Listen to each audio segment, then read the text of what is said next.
Yes welcome student. तो हमारे पास यहाँ पे एक पास्ट ईयर जेएमएंस 2021 का क्वेश्चन है। This question is from IUPAC nomenclature. Question यहाँ पे रीड करते, choose the correct name for the compound given below. हमारे पास एक कंपाउंड दिया हुआ है और इसका करेक्ट नेम देना है। ऑप्शन के अंदर यहाँ पे देख सकते हैं कि यहाँ पे 4E 2E ऐसा यहाँ पे दिया है। इसका मतलब एक ज्योमेट्रिकल आइसोमेरिज्म का एग्जांपल है।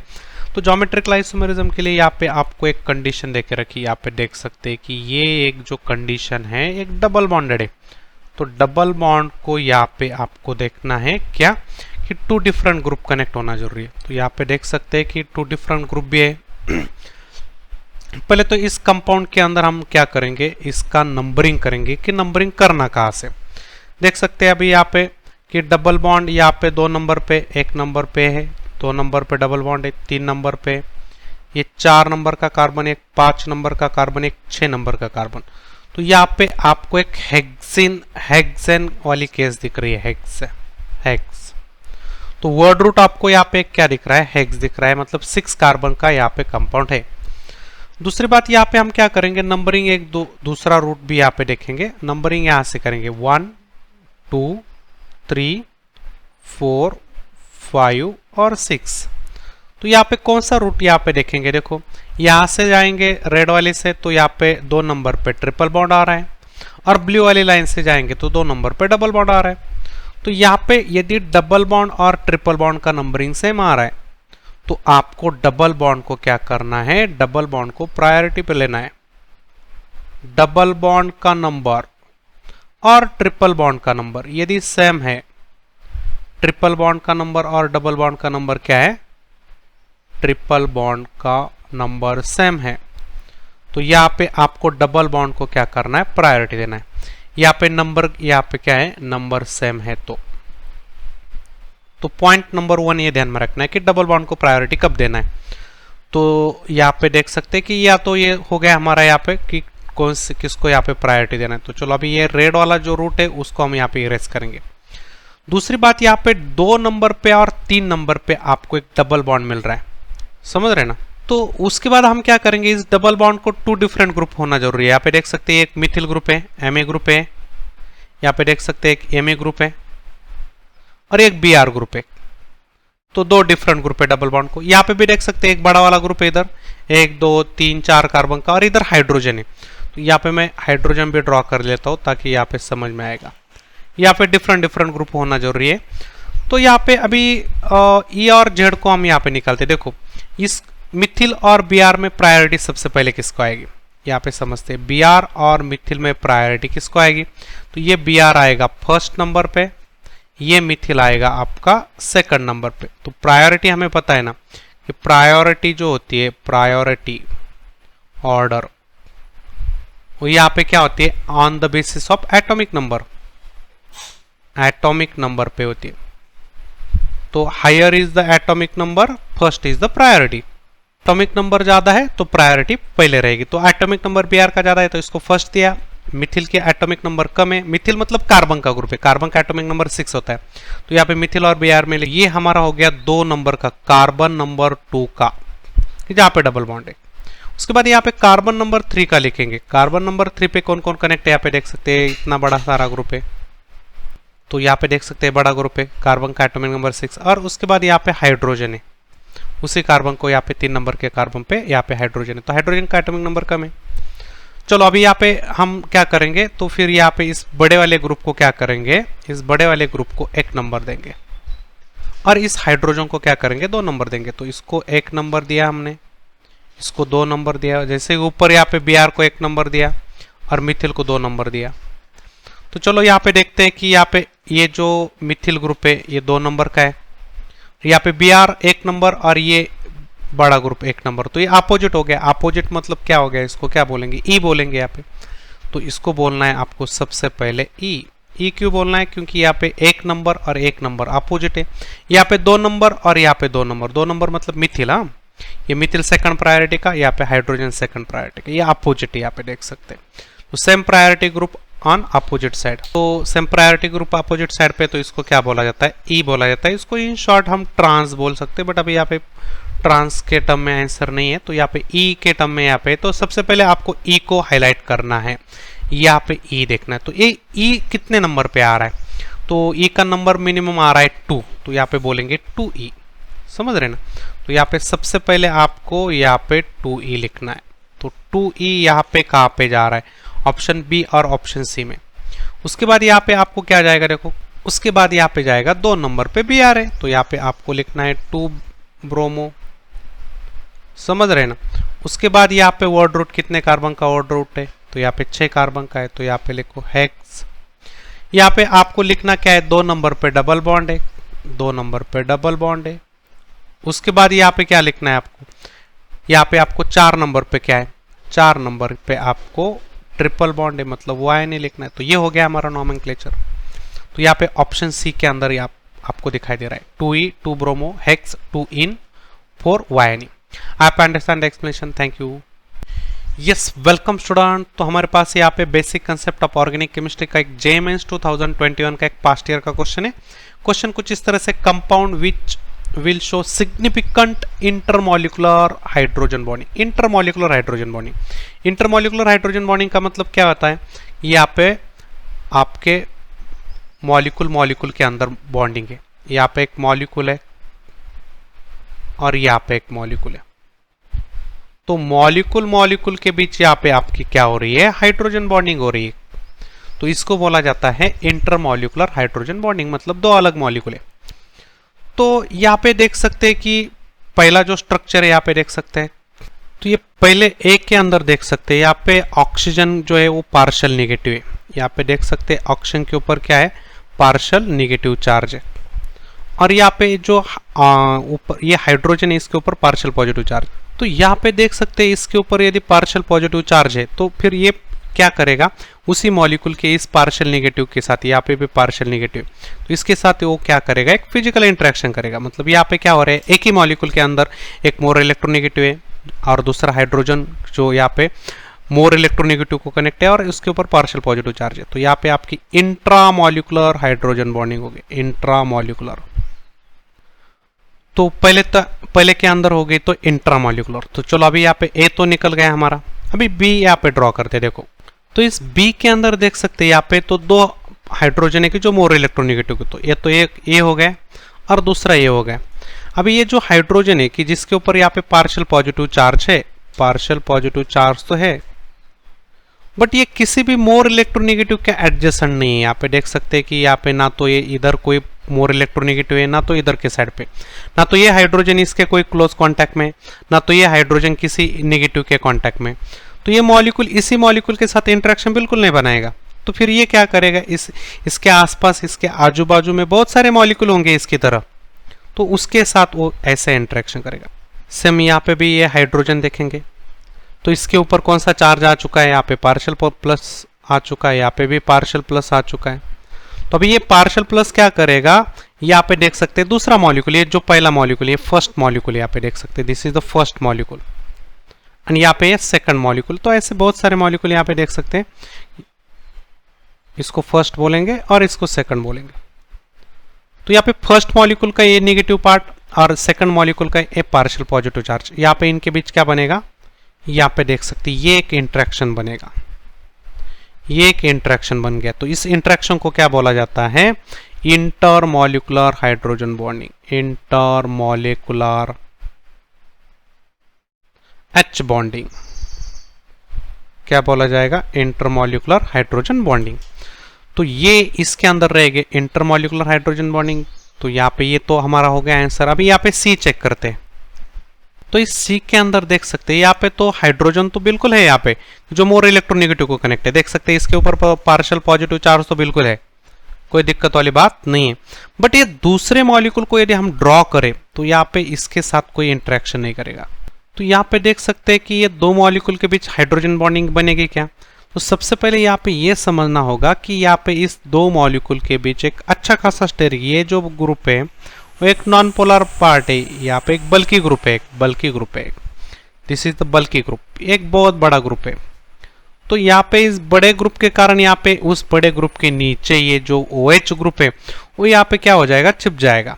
यहाँ पे A B O H group इस बड़े बड़े ग्रुप के बीच क्या हो जाएगा, यहाँ पे बिल्कुल भी ऐसा कि हमें वो यहाँ पे बाहर के मॉलिक्यूल को नहीं दिखेगा, ऐसा हम बोल सकते हैं।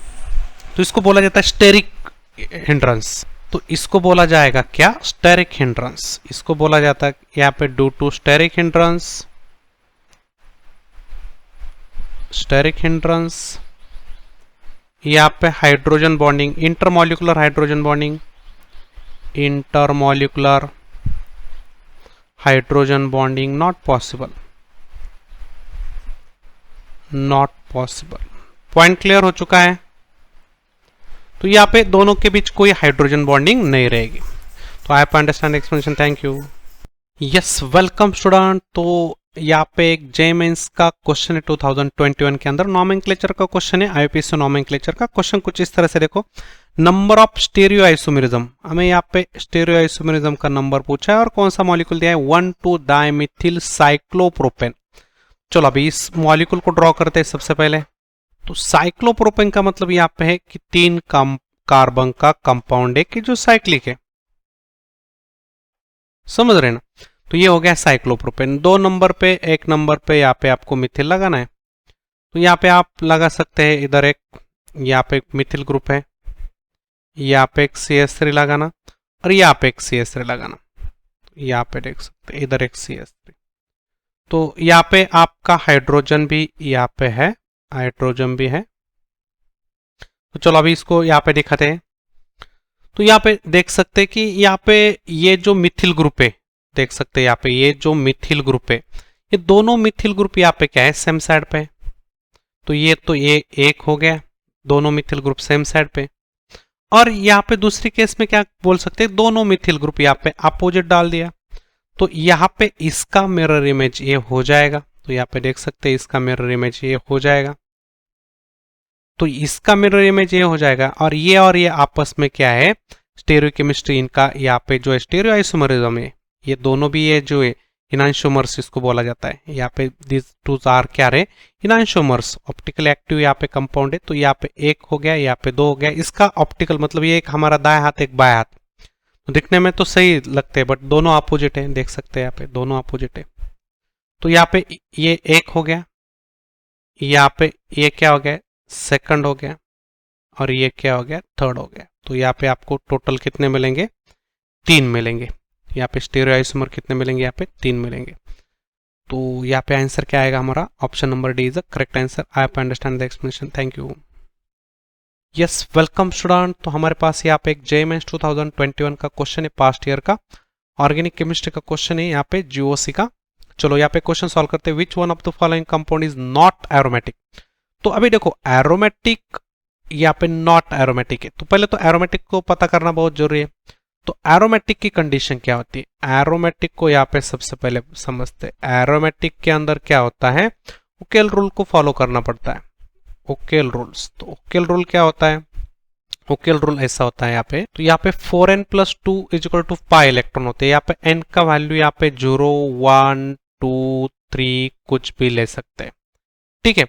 और सिस्टम साइक्लिक, यहाँ पे साइक्लिक सिस्टम होना चाहिए, प्लेनार होना चाहिए।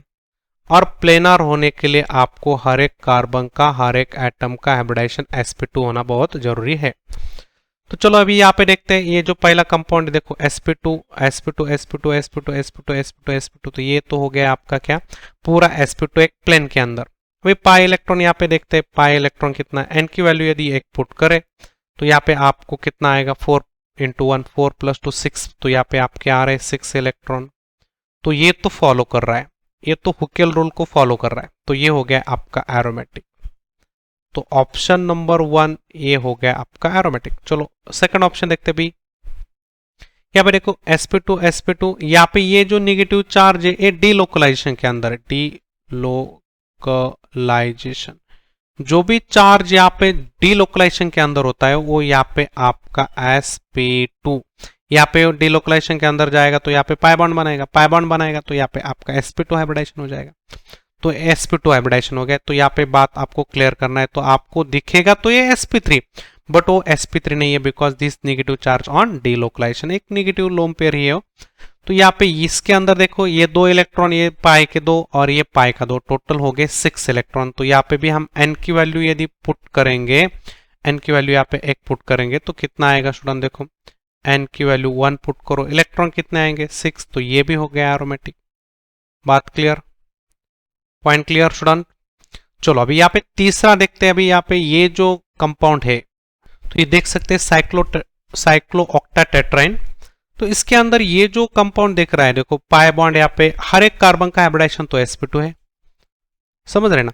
और यहाँ पे आप पाई बॉन्ड का नंबर काउंट करेंगे, दो इलेक्ट्रॉन, 4 इलेक्ट्रॉन, 6 इलेक्ट्रॉन, 8 इलेक्ट्रॉन। तो यहाँ पे तो आपके पाई के अंदर हो गए 8 इलेक्ट्रॉन। तो अभी एरोमेटिक के अंदर आपके इलेक्ट्रॉन कितने आएंगे, देखो एरोमेटिक के अंदर तो हमारे इलेक्ट्रॉन कितने आ रहे थे, 2, 4, 10, 14 इतने इलेक्ट्रॉन आ रहे थे। तो यहाँ पे आपके कितने इलेक्ट्रॉन आ रहे हैं, 8 इलेक्ट्रॉन आ रहे हैं। तो ये तो पक्का हो गया यहाँ पे आपका एरोमेटिक नहीं है। तो फिर यहाँ पे हम एंटी एरोमेटिक चेक करेंगे। एंटी एरोमेटिक का रूल क्या है, यहाँ पे आपको एंटी एरोमेटिक के लिए देखना क्या है, एंटी एरोमेटिक। एंटी एरोमेटिक के लिए आपका सिस्टम प्लेनार होना चाहिए, सिस्टम प्लेनार होना चाहिए, हाइब्रिडाइजेशन sp2 होना चाहिए, इलेक्ट्रॉन कितना होना चाहिए 4n। तो यहाँ पे n की वैल्यू 1 पुट करेंगे तो 4 आएगा, 2 पुट करेंगे तो यहाँ पे कितना आएगा 8 आएगा। तो यहाँ पे तो आपको दिख तो रहा है एंटी एरोमेटिक, बट ये एंटी एरोमेटिक बिल्कुल भी नहीं है। वाई? बिकॉज इसके अंदर आप देखेंगे स्टूडेंट कि यहाँ पे ये जो है टब लाइक शेप है, इसका टब लाइक शेप। तो यहाँ पे इसका शेप ड्रॉ करेंगे तो पता चलेगा कि यहाँ पे सिस्टम प्लेनार नहीं है। तो ये देखो इसका शेप इस तरह से, यहाँ पे टब लाइक शेप है। यहाँ पे इसके पाई बॉन्ड में ड्रॉ करेंगे तो थोड़ा सा जल्दी पता चलेगा आपको। यहाँ पे पाई बॉन्ड यहाँ पे देख सकते हैं, अल्टरनेट पाई बॉन्ड है, यहाँ पे ड्रॉ कर सकते हैं आप, ये अल्टरनेट पाई बॉन्ड हो गए। तो यहाँ पे this structure is not planar. यहाँ पे sp2 तो है बट प्लेनार नहीं है ना। तो प्लेनार नहीं है तो फिर यहाँ पे नॉट, यहाँ पे क्या रहेगा, not anti aromatic, not anti aromatic. तो बात खत्म। यहाँ पे एरोमेटिक की तो बात पहले ही खत्म हो चुकी है यहाँ पे, तो अभी एंटी एरोमेटिक हो गया यहाँ पे। तो यहाँ पे यहाँ पे हमें नॉट एरोमेटिक चाहिए, तो ये तो हमारा सी तो हो गया। और डी वाला यहाँ पे देख सकते हैं आप, फिनॉल। फिनॉल यहाँ पे दुनिया का पता है हमें एरोमेटिक कंपाउंड। यहाँ पे देख सकते हैं 1, 2, 3, तो यहाँ पे 3 पाई बॉन्ड है, मतलब 6 यहाँ पे पाई इलेक्ट्रॉन है। हर एक इलेक्ट्रॉन यहाँ पे कार्बन जो है sp2 के अंदर, तो एक प्लेनार सिस्टम है, तो सिस्टम प्लेनार है। इलेक्ट्रॉन यहाँ पे n की वैल्यू 1 पुट करेंगे तो यहाँ पे बात क्या हो जाएगी, यहाँ पे 6 इलेक्ट्रॉन, ये एक एरोमेटिक हो जाएगा, हुकेल रूल को फॉलो करेगा, तो ये रहेगा आपका एरोमेटिक। तो हमें नॉन एरोमेटिक पूछा है तो हमारा यहाँ पे आंसर क्या रहेगा, हमारा ऑप्शन रहेगा option number C is the correct answer. आप understand the explanation, thank you. Yes, welcome student. तो यहाँ पे हमारे पास जीओसी का एक पास्ट ईयर जेएमएस 2021 का क्वेश्चन है। क्वेश्चन कुछ इस तरह से देखो, विच यहाँ पे of the following compound is not aromatic, not aromatic. तो सबसे पहले तो हमें एरोमेटिक को पता करना पड़ेगा, क्योंकि यहाँ पे कुछ कंपाउंड दिख रहे हैं यहाँ पे एरोमेटिक, क्योंकि यहाँ पे एंटी एरोमेटिक भी हो सकता है, नॉन एरोमेटिक भी हो सकता है। तो एरोमेटिक की कंडीशन क्या है स्टूडेंट, एरोमेटिक के लिए आपको क्या कंडीशन लगाना है, एरोमेटिक के लिए आपका हुकेल्स रूल फॉलो होता है। हुकेल्स रूल के अंदर कितने इलेक्ट्रॉन होते हैं, इलेक्ट्रॉन की बात करें तो यहाँ पे 2 इलेक्ट्रॉन होते हैं, उसके बाद 6 इलेक्ट्रॉन होते हैं, उसके बाद यहाँ पे 10 इलेक्ट्रॉन होते हैं, उसके बाद यहाँ पे 14 इलेक्ट्रॉन होते हैं। तो यहाँ पे आप इलेक्ट्रॉन देख सकते हैं। एन की वैल्यू यहाँ पे, एन की वैल्यू 1, यहाँ पे एन की वैल्यू 2, यहाँ पे एन की वैल्यू 0 है, यहाँ पे एन की वैल्यू कितना लेंगे, यहाँ पे एन की वैल्यू 1। तो एन की वैल्यू कितना है, यहाँ पे एन की वैल्यू 2, यहाँ पे एन की वैल्यू 3। तो बात करेंगे यहाँ पे सिस्टम प्लेनार होना जरूरी है, और प्लेनार होने के लिए हाइब्रिडाइजेशन sp2 होना बहुत जरूरी है।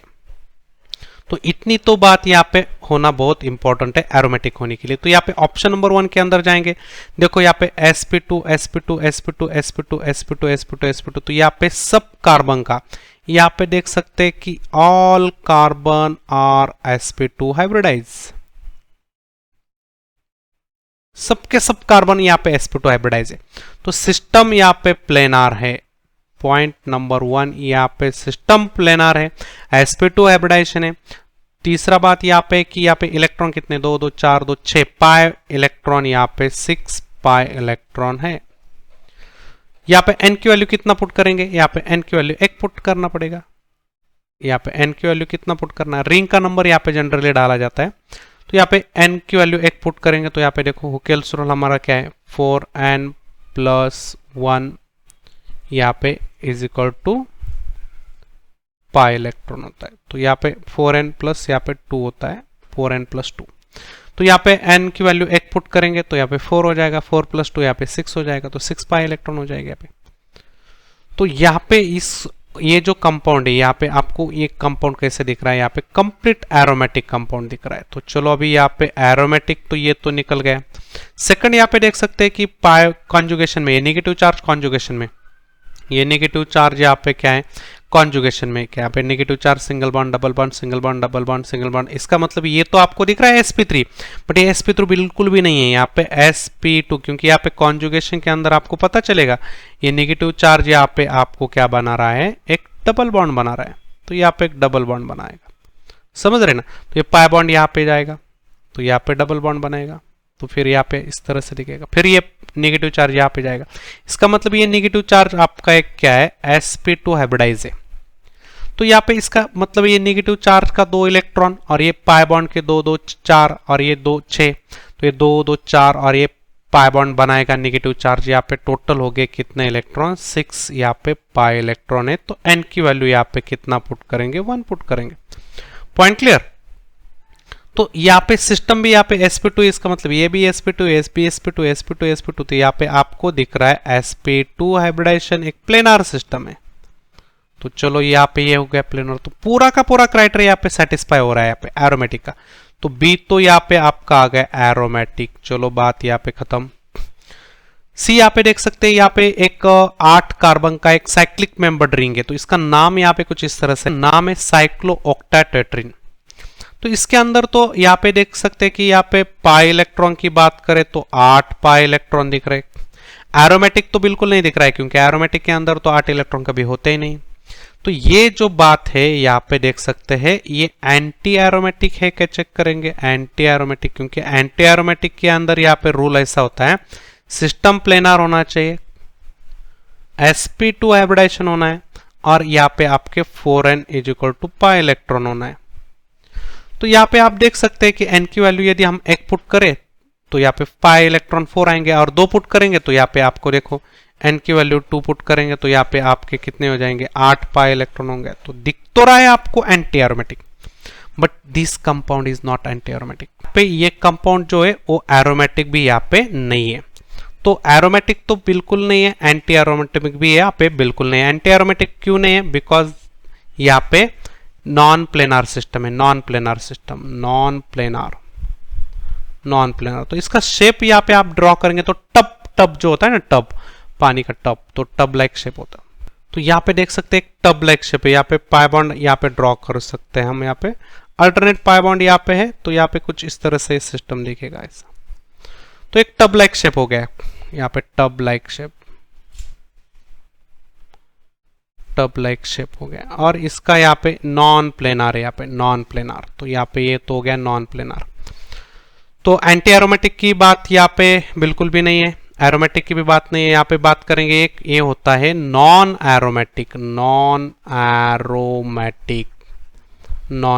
तो ये बात हो गई हमारी नॉन एरोमेटिक की।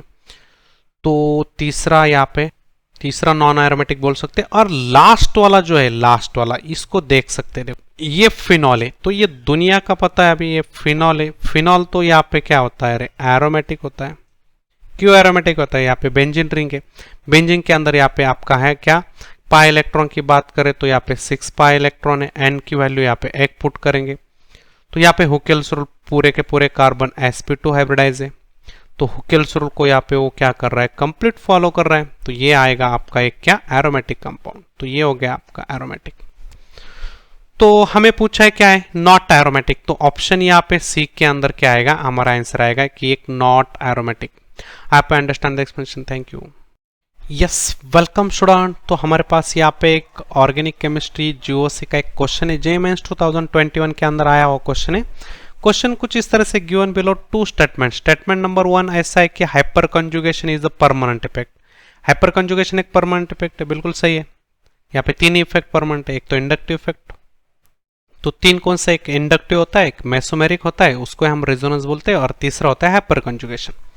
तो ये तो स्टेटमेंट एकदम सही है, तो ये एक करेक्ट स्टेटमेंट है। चलो तो ये करेक्ट स्टेटमेंट हो गया। स्टेटमेंट नंबर 2 क्या है, हाइपर कंजुगेशन इथिल कैटायन का जो होता है। इथिल कैटायन के अंदर देख सकते हैं स्टूडेंट, इथिल कैटायन के अंदर क्या होता है, यहाँ पे ये जो हाइड्रोजन होते हैं, यहाँ पे पकड़ के चलो कि ये हाइड्रोजन है, और यहाँ पे आपका है क्या, ये एक हाइड्रोजन, ये एक हाइड्रोजन, और यहाँ पे जो एम्प्टी वैकेंट ऑर्बिटल है, यहाँ पे देख सकते हैं, यहाँ पे वैकेंट ऑर्बिटल है, और इस वैकेंट ऑर्बिटल के पैरेलल मान के चलो कि ये हाइड्रोजन है, कि ये वैकेंट ऑर्बिटल के पैरेलल है, तो यहाँ पे ये जो इलेक्ट्रॉन है यहाँ पे क्या करते हैं, शिफ्ट हो जाते हैं। तो यहाँ पे इसी की वजह से यहाँ पे क्या हो जाता है, आपको हाइपर कंजुगेशन बोला जाता है। तो यहाँ पे दिखा सकते हैं हम, ये जो इलेक्ट्रॉन है तो कुछ इस तरह से यहाँ पे देख सकते हैं, ये जो इलेक्ट्रॉन है यहाँ पे दिखा सकते हैं एक बार, तो यहाँ पे देखो इस तरह से, तो ये रहेगा आपका हाइपर कंजुगेटिव। उसके बाद ये इसको रोटेट कर सकते हैं, तो ये भी हाइड्रोजन हाइपर कंजुगेशन में आ सकता है। उसके बाद रोटेट किया इसको फिर से, तो ये भी हाइड्रोजन जो है हाइपर कंजुगेशन में आ सकता है। पैरेलल होना चाहिए, एम्प्टी ऑर्बिटल और हाइड्रोजन पैरेलल होना चाहिए, तभी तो ये यहाँ पे क्या करेगा, वो सिग्मा के इलेक्ट्रॉन जो है, यहाँ पे सिग्मा के इलेक्ट्रॉन जो है यहाँ पे क्या करेगा, सिग्मा जो बॉन्ड है उसका यहाँ पे हाइड्रोजन जो है इलेक्ट्रॉन क्या करेगा, यहाँ पे शिफ्ट करेगा। इस कार्बन का हाइब्रिडाइजेशन कौन सा होना जरूरी है, यहाँ पे देख सकते हैं, इस कार्बन का हाइब्रिडाइजेशन sp3 होना बहुत जरूरी है, कंपलसरी। तो sp3, तो sp3, और कौन सा sp3, जो sp2 के एडजेसेंट है, तो इसका भी कार्बन का हाइब्रिडाइजेशन यहाँ पे हम देख सकते हैं, इसका तो sp2 बिल्कुल है, sp2 के बगल में यहाँ पे sp3 है, और sp3 कार्बन को क्या होना जरूरी है, हाइड्रोजन कनेक्ट होना बहुत जरूरी है। sp2 वाला एटम sp3 वाले को कनेक्ट होना चाहिए, यहाँ पे देख सकते हैं sp2 वाला कार्बन, उसके बगल में sp3 वाला कोई भी एटम चलेगा, यहाँ पे ऑक्सीजन हो, नाइट्रोजन हो, कार्बन हो, बट उसको यहाँ पे हाइड्रोजन कनेक्ट होना बहुत जरूरी है। तो यहाँ पे भी कार्बन, ऑक्सीजन, नाइट्रोजन कुछ भी ले सकते हैं, बट ये हाइड्रोजन होना बहुत जरूरी है। तो hyper conjugation of ethyl cation, यहाँ पे देख सकते हैं CH3 CH2 carbocation involve the overlapping of, यहाँ पे देख सकते हैं कार्बन का हाइब्रिडाइजेशन sp3, और उसको यहाँ पे क्या है, यहाँ पे हाइड्रोजन, तो कार्बन का हाइब्रिडाइजेशन यहाँ पे देख सकते हैं, कार्बन का हाइब्रिडाइजेशन sp3, और उसको हाइड्रोजन कनेक्ट है कि जो 1s के अंदर है। ये बॉन्ड ओवरलैप हो रहा है, किसके साथ ओवरलैप हो रहा है, देखो ओवरलैप 2p, यहाँ पे देख सकते हैं ये p ऑर्बिटल, ये हो गया p ऑर्बिटल, दिखा सकते हैं, ये देख सकते हैं यहाँ पे ये p ऑर्बिटल, यहाँ पे ये p पूरा का पूरा खाली है, देख सकते हैं ये p पूरा का पूरा खाली है। तो इस p के साथ ये जो हाइड्रोजन है ये क्या हो जाएगा, ओवरलैप हो जाएगा, ये हाइड्रोजन क्या हो जाएगा, ओवरलैप। तो यहाँ पे 2p है और ये 1s है, तो इनके बीच यहाँ पे ओवरलैपिंग चल रहा है। तो ये भी स्टेटमेंट एकदम क्या है, सही है, ये भी एक करेक्ट स्टेटमेंट है, तो इसको भी क्या बोलेंगे, करेक्ट स्टेटमेंट बोलेंगे, this is the correct statement. तो दोनों स्टेटमेंट करेक्ट है, तो चलो यहाँ पे ऑप्शन नंबर ए तो निकल गया क्योंकि यहाँ पे फॉल्स बोला गया है। स्टेटमेंट से फर्स्ट इज इनकरेक्ट, तो फर्स्ट इनकरेक्ट तो बिल्कुल भी नहीं है, तो ये भी निकल गया। Statement first is correct but statement second is false, तो सेकंड स्टेटमेंट भी सही है, तो ये भी निकल गया। तो एक ही ऑप्शन बचा है हमारा, both statement first and second are true, तो यहाँ पे हमारा आंसर क्या हो जाएगा, option number D is the correct answer. I have to understand the explanation, thank you. Yes, welcome student. तो अभी यहाँ पे हमारे पास जियोसी का एक पास्ट ईयर का क्वेश्चन है, JMS 2021 के अंदर इसको पूछा गया है। क्वेश्चन कुछ इस तरह से, यहाँ पे कार्बोकैटायन की स्टेबिलिटी दी पूछा है, यहाँ पे ABCD 4 कार्बोकैटायन दिए और correct order of stability to given carbocation, तो कौन सा कार्बोकैटायन यहाँ पे कितना स्टेबल है ये पूछा है। तो चलो अभी यहाँ पे कार्बोकैटायन की स्टेबिलिटी देखते हैं। देख सकते हैं अभी ये पहला जो कंपाउंड है इसके अंदर देख सकते हैं कि यहाँ पे रेजोनेंस होगा, यहाँ पे ये जो पाई बॉन्ड है वो बाहर के डायरेक्शन में जाएगा, तो यहाँ पे आपका पॉजिटिव चार्ज बनेगा। तो यहाँ पे ये जो पॉजिटिव चार्ज है वो क्या है, डिलोकलाइज है। यहाँ पे देख सकते हैं प्राइमरी कार्बोकैटायन से सेकेंडरी कार्बोकैटायन, उसके बाद यहाँ पे कार्बोकैटायन बनेगा, उसके बाद यहाँ पे कार्बोकैटायन बनेगा। तो स्ट्रक्चर अभी इसके अंदर देख सकते हैं स्टूडेंट, यहाँ पे रेजोनेंस है, रेजोनेंस इस कार्बोकैटायन को बैलेंस करने के लिए यहाँ पे जो है कोई भी कार्बोकैटायन यहाँ पे अपने फिक्स लोकेशन पे नहीं है, तो पॉजिटिव चार्ज जो है वो यहाँ पे क्या है, मूविंग है। पॉजिटिव चार्ज जो है यहाँ पे वो यहाँ पे क्या है, मूविंग है। कोई भी चार्ज मूविंग होना जरूरी है, पॉजिटिव चार्ज हो या नेगेटिव चार्ज हो, घूमता होना चाहिए। तो फिर यहाँ पे स्टेबिलिटी क्या हो जाएगी, यहाँ पे इंक्रीज हो जाएगा, तो स्टेबिलिटी यहाँ पे ज्यादा रहेगी, स्टेबिलिटी यहाँ पे क्या रहेगी, हाई रहेगी। Point clear. तो चलो यहाँ पे अभी डबल बॉन्ड या ट्रिपल बॉन्ड पे कोई पॉजिटिव चार्ज है तो लेस यहाँ पे स्टेबल होता है। तो पॉजिटिव चार्ज जो है यहाँ पे देख सकते हैं लेस, यहाँ पे कब स्टेबल होता है, यहाँ पे जब लेस इलेक्ट्रोनेगेटिव हो। तो यहाँ पे देखो कार्बन कार्बन कार्बन, तो यहाँ पे ट्रिपल बॉन्ड पे पॉजिटिव चार्ज है, तो यहाँ पे क्या रहेगा आपका, इसका स्टेबिलिटी सबसे कम रहेगा। उसके बाद यहाँ पे डबल बॉन्ड पे पॉजिटिव चार्ज है तो कम स्टेबल। उसके बाद यहाँ पे सिंगल बॉन्डेड कार्बन है, यहाँ पे देख सकते हैं यहाँ पे पॉजिटिव चार्ज है तो यहाँ पे लेस स्टेबल, और सबसे स्टेबल ये रहेगा। तो पाई बॉन्ड जितने बढ़ेंगे उतना यहाँ पे, और पाई बॉन्ड के ऊपर कार्बोकेटन बन गया तो स्टेबिलिटी कम हो जाएगी। तो यहाँ पे 2 पाई बॉन्ड है, 2 पाई बॉन्डेड पे कार्बन है, पॉजिटिव चार्ज है तो इसकी स्टेबिलिटी क्या रहेगी, कम रहेगी। इसके बाद यहाँ पे 1 पाई बॉन्ड है, यहाँ पे एक भी पाई बॉन्ड नहीं है, इसकी स्टेबिलिटी इन तीनों में क्या रहेगी, ज्यादा रहेगी। यही आनायन की केस में वाइस वर्सा रहेगा इन तीनों में। तो यहाँ पे ये वाला आनायन ज्यादा स्टेबल रहेगा, उसके बाद ये वाला, उसके बाद ये वाला। तो समझ रहे ना। तो यहाँ पे ध्यान में रखना है पॉजिटिव चार्ज जो यहाँ पे double bonded carbon triple bonded carbon पे, ट्रिपल बॉन्डेड कार्बन वाला हमेशा लेस स्टेबल रहेगा। तो फिर यहाँ पे क्या आंसर आएगा हमारा, देखो ये फर्स्ट सबसे स्टेबल रहेगा, उसके बाद यहाँ पे ये रहेगा सी वाला रहेगा, तो यहाँ पे एक के बाद सी, तो यहाँ पे एक के बाद सी, उसके बाद यहाँ पे क्या रहेगा, बी रहेगा, तो यहाँ पे बी, और सबसे कम रहेगा डी। तो option A is the correct answer. I have understand the explanation, thank you. Yes, welcome student. तो यहाँ पे हमारे पास जीओसी का एक क्वेश्चन है, जेएमएस 2021 के अंदर इसको पूछा गया है, which among the following is the strongest acid. तो यहाँ पे स्ट्रॉन्गेस्ट एसिड कौन है, स्ट्रॉन्गेस्ट एसिड कौन है। तो चलो यहाँ पे स्ट्रॉन्ग एसिड देखते हैं। यहाँ पे देखो CH3 CH2 CH2 CH3, यहाँ पे आपका एक ब्यूटेन है, यहाँ पे देख सकते हैं आपका क्या है, यहाँ पे ब्यूटेन, ब्यूटेन है।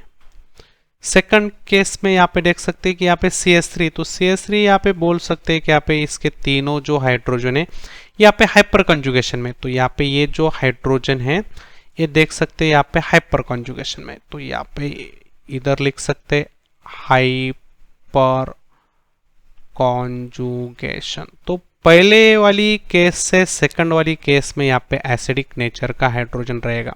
हाइपर कॉन्जुगेटिव हाइड्रोजन जो होते हैं थोड़ा सा एसिडिक नेचर शो करते हैं, बट फिर भी यहाँ पे इसका जब हम हाइड्रोजन रिमूव करेंगे तो इसका हाइड्रोजन जो रिमूव करेंगे तो यहाँ पे देख सकते हैं कि यहाँ पे आपका कुछ इस तरह से कंपाउंड बनेगा। यदि हम हाइड्रोजन रिमूव करने के बाद वाली केस कंसिडर करें तो यहाँ पे CH2 माइनस है, और दिस नेगेटिव चार्ज यहाँ पे बैलेंस हो सकता है रिजोनेंस के अंदर। तो चलो यहाँ पे ये नेगेटिव चार्ज जो है वो यहाँ पे डीलोकलाइज है, यहाँ पे जो नेगेटिव चार्ज है वो क्या है, डीलोकलाइज है। यहाँ पे रिजोनेंस के अंदर इसको क्या मिल सकता है, थोड़ा स्टेबिलिटी मिल सकता है, तो ये थोड़ा सा एसिडिक कैरेक्टर शो कर सकता है ऊपर वाली केस से। तो क्योंकि यहाँ पे देख सकते हैं ऊपर वाली केस में यहाँ पे एक कोई भी हाइड्रोजन यहाँ पे ड्रॉ करो तो यहाँ पे कोई भी रिजोनेंस के अंदर नहीं आ रहा है, तो नेगेटिव चार्ज यहाँ पे लोकलाइज है, लोकलाइज नेगेटिव चार्ज है, localise negative charge, localise negative charge है। तो यहाँ पे ये तो अनस्टेबल रहेगा, तो ये अनस्टेबल रहेगा, तो ऑब्वियसली ये नेगेटिव चार्ज अनस्टेबल रहेगा तो हाइड्रोजन को पकड़ेगा, तो फिर हाइड्रोजन को पकड़ेगा इसका मतलब एसिडिक कैरेक्टर इसका कम रहेगा, तो यहाँ पे लेस एसिडिक आएगा, लेस एसिडिक आएगा, क्योंकि ये जो उसका कॉन्जुगेट बेस है वो यहाँ पे क्या है, हाईली अनस्टेबल, इसको कॉन्जुगेट बेस बोला जाता है, this is the conjugate base, तो ये हाईली अनस्टेबल है। उसके बाद यहाँ पे सी का देख सकते हैं, इसका कॉन्जुगेट बेस यदि ड्रॉ करें हम तो यहाँ पे पता चलेगा कि इसका कॉन्जुगेट बेस एक दुनिया का अच्छा खासा स्टेबल है। इसका हाइड्रोजन निकालो तो ये जो आपका कॉन्जुगेट बेस दिखा रहा है वो एक कॉन्जुगेटेड बेस, और यहाँ पे एक स्टेबल है। क्यों स्टेबल है अभी बताइए, आप बोलेंगे सर ये रेजोनेंस के अंदर है क्या, रेजोनेंस के अंदर है वो भी एक बात है, बट उससे भी बढ़िया बात यहाँ पे क्या है, वो एरोमेटिसिटी शो कर रहा है, एरोमेटिसिटी शो कर रहा है, होकेल्स रूल को फॉलो कर रहा है, हुकेल्स रूल को यहाँ पे क्या कर रहा है, तो यहाँ पे देख सकते हैं हुकेल रूल जो है, यहाँ पे हुकेल रूल क्या है, 4n + 2 इज इक्वल टू क्या, पाई इलेक्ट्रॉन्स। तो यहाँ पे n की वैल्यू जब 1 लेंगे तो इलेक्ट्रॉन का नंबर यहाँ पे कितना आता है, n की वैल्यू 0 लेंगे तो यहाँ पे पाई इलेक्ट्रॉन का नंबर कितना आता है, 2 आता है। n की वैल्यू 1 लेंगे तो 6 पाई इलेक्ट्रॉन आते हैं, 2 लेंगे तो यहाँ पे 10 आता है, 10 पाई इलेक्ट्रॉन, 3 लेंगे तो कितना आता है, यहाँ पे 14 पाई इलेक्ट्रॉन। समझ रहे ना। तो चलो यहाँ पे ये तो हो गया एक स्टेबल, यहाँ पे स्टेबल आनायन हो गया। तो इस आनायन की बात करें तो ये क्या हो गया, एक स्टेबल आनायन हो गया, स्टेबल आनायन हो गया।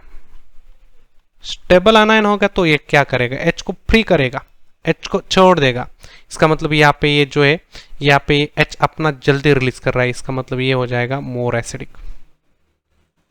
मोर एसिडिक, मोर एसिडिक हो जाएगा, क्योंकि उसका कॉन्जुगेट बेस यहाँ पे स्टेबल है। कॉन्जुगेट, जिसका भी कॉन्जुगेट बेस स्टेबल होता है उसका एसिड हमेशा स्ट्रांग होता है। कॉन्जुगेट बेस स्टेबल होना, इसका मतलब यहाँ पे लेस स्टेबल आनायन है, इसका मतलब ये क्या है, लेस बेसिक है, लेस बेसिक है, लेस बेसिक। मोर स्टेबल, जितना स्टेबल आनायन रहेगा उतना उसका बेसिक कैरेक्टर कम रहेगा। तो ये रहेगा आपका मोर स्टेबल। H+ जल्दी रिलीज करके वो एरोमेटिक कंपाउंड को फिर फटाक सा बना देगा। समझ रहे ना। तो ये हो गया हमारा आंसर एरोमेटिक। और यहाँ पे देख सकते हैं कि जो लास्ट वाला है, यहाँ पे इसका यदि हम प्रोटॉन छीन ले तो फिर यहाँ पे चेक करेंगे एक बार, यहाँ पे देखो चेक करेंगे,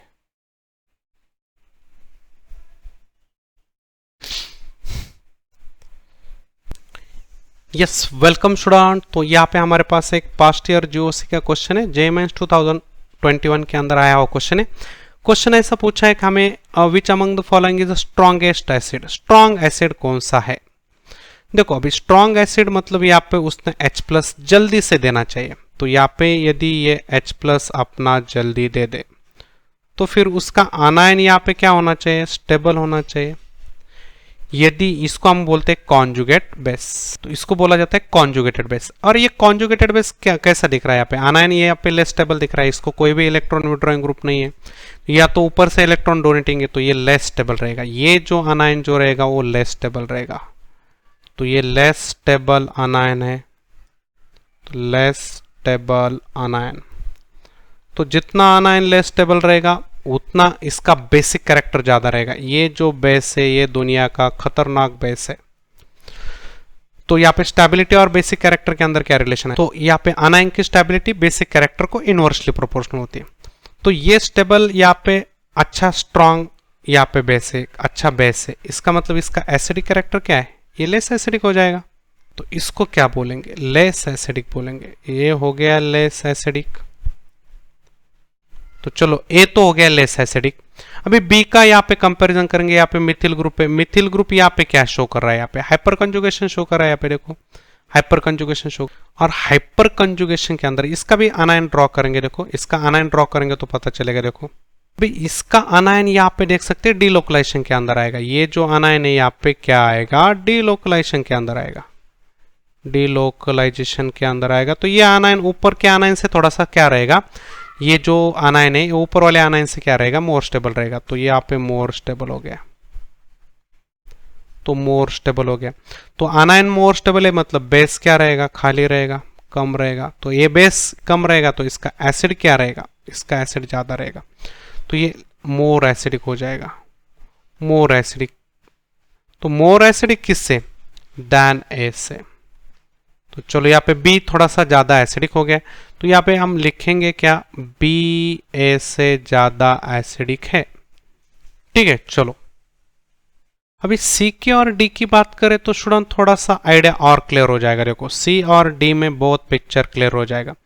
यहाँ पे ये जो कंपाउंड है यहाँ पे इसका हाइड्रोजन यहाँ पे निकल सकते हैं। ये जो हाइड्रोजन यहाँ पे, यदि इस हाइड्रोजन को हम निकाल दे तो यहाँ पे कुछ इस तरह से हो जाएगा। देखो यहाँ पे आपका हाइड्रोजन हो जाएगा और यहाँ पे नेगेटिव चार्ज, और ये आपका H+, यहाँ पे डबल बॉन्ड है। तो ये आनायन हो जाएगा और इसका आनायन यहाँ पे कुछ इस तरह से रहेगा। देखो इसको थोड़ा सा कंपेयर करेंगे नीचे वाले के साथ तो थोड़ा सा और आइडिया क्लियर हो जाएगा। देखो और यहाँ पे इसका अनायन बनेगा, ये हाइड्रोजन एक, यहाँ पे 2 हाइड्रोजन है, यहाँ पे 2 हाइड्रोजन है, तो एक हाइड्रोजन निकल जाएगा, तो यहाँ पे नेगेटिव चार्ज आएगा, नेगेटिव चार्ज यहाँ पे आपका H+। और ये नेगेटिव चार्ज कहाँ पे, रेजोनेंस के अंदर, यहाँ पे देख सकते हैं ये नेगेटिव चार्ज यहाँ पे रेजोनेंस के अंदर है, डीलोकलाइजेशन के अंदर है। तो पहला पॉइंट डीलोकलाइजेशन के अंदर है। सेकंड पॉइंट यहाँ पे देख सकते हैं कि अब पाई 2 पाई इलेक्ट्रॉन, ये दूसरा पाई मतलब 4 पाई, और ये भी डीलोकलाइजेशन के अंदर मतलब ये भी पाई, तो यहाँ पे 6 पाई इलेक्ट्रॉन हो जाएंगे इंक्लूडिंग दिस। यहाँ पे प्लेनार सिस्टम है, sp2 हाइब्रिडाइजेशन है क्योंकि ये पाई बॉन्ड के अंदर जाएगा, तो यहाँ पे ये नेगेटिव चार्ज पाई बॉन्ड के अंदर जाएगा तो sp2 हाइब्रिडाइजेशन हो जाएगा, तो ये एक sp2 हो जाएगा। तो ये आपको इनडायरेक्टली क्या दिख रहा है, इनडायरेक्टली हुकेल रूल को फॉलो कर रहा है, हुकेल रूल को फॉलो कर रहा है। और जो भी हुकेल रूल को फॉलो करता है वो आपको एक एरोमेटिक कैरेक्टर शो करता है, एरोमेटिसिटी। तो इसका मतलब ये जो अनायन है वो अच्छा खासा स्टेबल अनायन है, ये आपका एरोमेटिक कैरेक्टर शो करता है, एरोमेटिक कैरेक्टर। तो ये मोर स्टेबल रहेगा, ये मोर स्टेबल रहेगा। तो इसका बेस क्या रहेगा, इसका बेस दुनिया का खाली बेस रहेगा, मतलब लेस्ट बेसिक रहेगा, ये रहेगा लिस्ट बेसिक, ये रहेगा लिस्ट बेसिक। तो ये लिस्ट बेसिक रहेगा, तो ये क्या रहेगा, ये रहेगा मोर एसिडिक, मोस्ट एसिडिक बोलेंगे इसको, मोस्ट एसिडिक, क्योंकि इसका कॉन्जुगेट बेस है ना, ये इसका एक कॉन्जुगेट बेस है, this is the conjugate base.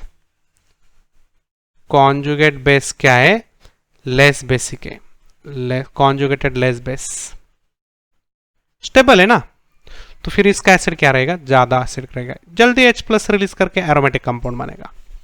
तो यहाँ पे ऑप्शन क्या आएगा हमारा, option D is the correct answer. I have understand the explanation, thank you.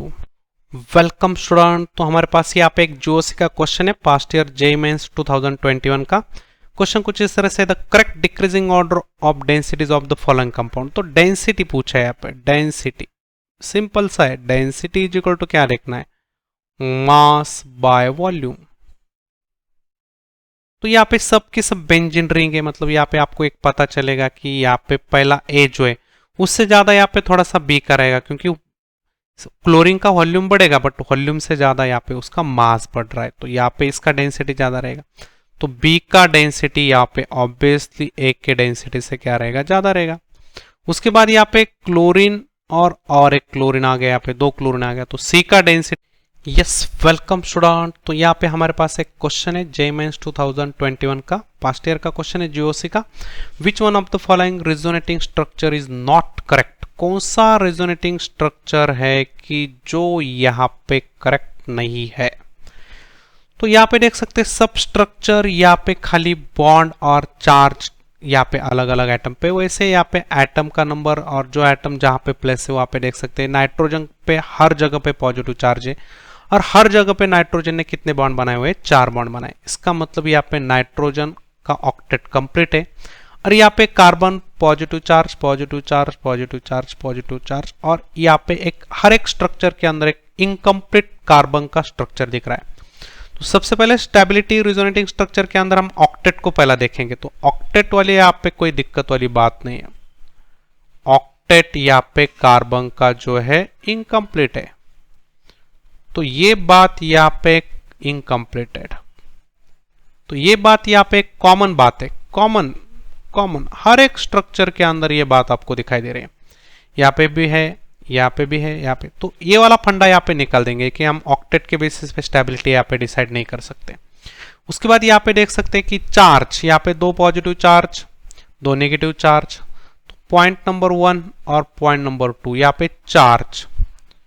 तो हर एक स्ट्रक्चर के अंदर 2 पॉजिटिव चार्ज है, 2 पॉजिटिव चार्ज है, और यहाँ पे 2 नेगेटिव चार्ज, 2 नेगेटिव चार्ज। तो ये भी बात यहाँ पे बिल्कुल भी कॉमन है। तीसरी बात यहाँ पे कि अभी जो चार्ज है, अभी नेगेटिव चार्ज यहाँ पे ऑक्सीजन के ऊपर है, नेगेटिव चार्ज ऑन यहाँ पे ऑक्सीजन के ऊपर है और कार्बन के ऊपर है, तो on carbon and oxygen. Oxygen तो ये भी आपकी बात मतलब structure A B C D सबके अंदर है, ए के अंदर है, बी के अंदर है, सी के अंदर है और डी के अंदर है, सबके अंदर है।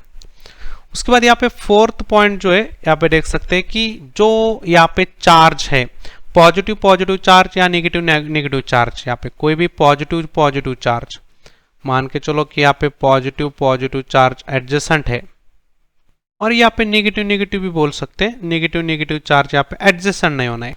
तो यहाँ पे positive positive negative negative adjacent है तो यहाँ पे बिल्कुल एक रिपल्सिव फोर्स रहेगा, रिपल्सिव फोर्स रहेगा। तो यहाँ पे रिपल्सिव फोर्स रहेगा तो फिर यहाँ पे स्टेबिलिटी घट जाएगी। तो पहले ऑप्शन के अंदर चेक कर सकते हैं यहाँ पे पॉजिटिव चार्ज एडजेसेंट है तो बिल्कुल यहाँ पे रिपल्शन बनेगा। बाकी यहाँ पे देख सकते हैं यहाँ पे पॉजिटिव नेगेटिव तो यहाँ पे कोई पॉजिटिव नेगेटिव एडजेसेंट नहीं, यहाँ पे नेगेटिव पॉजिटिव नेगेटिव तो यहाँ पे भी एडजेसेंट नहीं है, मतलब दो लाइक चार्जेस यहाँ पे एडजेसेंट एटम के ऊपर नहीं है। तो लाइक चार्जेस एडजेसेंट एटम के ऊपर नहीं होना है, तो यहाँ पे बात समझेंगे। तो यहाँ पे देख सकते हैं लाइक चार्जेस जो है तो लाइक चार्जेस यदि एडजेसेंट एटम के ऊपर होता है तो यहाँ पे स्टेबिलिटी क्या हो जाती है, डिक्रीज हो जाती है। तो यहाँ पे वो रेजोनेटिंग स्ट्रक्चर जो है वो थोड़ा सा यहाँ पे लेस स्टेबल रहेगा या वो नॉट पॉसिबल रहेगा। तो फिर यहाँ पे ये जो है ये स्ट्रक्चर के अंदर देख सकते हैं यहाँ पे ये स्ट्रक्चर की पॉसिबिलिटी क्या रहेगी, थोड़ा सा कम रहेगी, नॉट यहाँ पे करेक्ट रहेगा। तो हमारा यहाँ पे जो आंसर आएगा option A is a correct answer. I have understand explanation, thank you. यहाँ पे क्या रहेगा, उससे भी ज्यादा रहेगा, बी से ज्यादा सी की डेंसिटी रहेगी।